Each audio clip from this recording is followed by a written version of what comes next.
Une des manifestations de la folie, c'est de faire des sermons. Il fait des sermons, mais évidemment, il était protestant donc au temple, mais il fait des sermons à ses enfants, il fait des sermons aux gens qu'il rencontre dans le village, ils habitent Sainte-Foy-la-Grande, donc il sermonne beaucoup. Et autre peut-être chose qu'il faut savoir,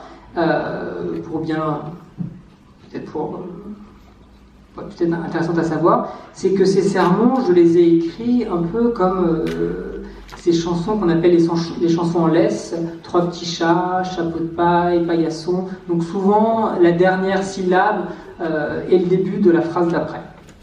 Voilà pour le premier extrait. Il est difficile à suivre. Il n'a pas peur de dire une chose et son contraire. Et il saute d'un mot à un autre, en semblant toujours en avoir un d'avance. Peur de ne pas avoir pu tout dire avant qu'il ne soit trop tard, et profusion d'idées, agencées selon sa manière à lui qui se refuse à être celle des autres, donnent une pensée en laisse. Comme ces chansons d'enfants, une pensée difficile à suivre.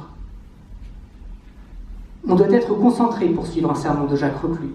Sermon qui à chaque fois en comprend 10, rythmé par un discours fuligineux, tortueux, sans être forcément d'une grande cohérence, mais rempli.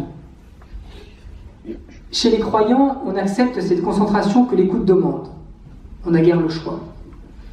On n'est pas sûr de tout comprendre, mais on est parfois récompensé, car Jacques sait aussi être fulgurant sur une phrase, un silence, des yeux baissés. Aimer est difficile. Aimer est une souffrance, on ne souffre que quand on aime, et si l'on se réjouit béatement d'avoir trouvé l'amour, on n'a pas trouvé autre chose que sa propre satisfaction, personnelle, nombriliste. Je dirais qui ne sert à rien, ne produit rien. Aimer accapare vos pensées, mais pas ces pensées qui vous rendent déserts idiots et confis. Aimer nécessite concentration, ouverture, travail, et pas sourire béat et confit. Pas béat et confit. On peut dire que c'est un partage. Sasso n'aime pas parler pour parler.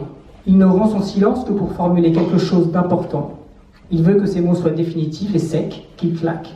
Il ne veut pas répéter. Alors quand il parle fort, lentement et détache les syllabes. Élisée pense que Sasso, même avec ses phrases courtes, a un art des sermons que son père n'a pas.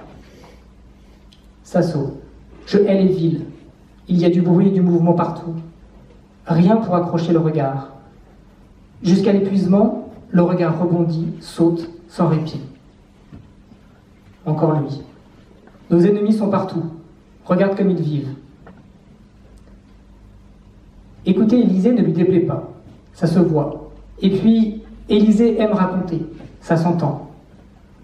D'ailleurs, avec ce compagnon de voyage, il se permet quelques inventions dont il est persuadé qu'elles ne pèseront en rien sur leur relation.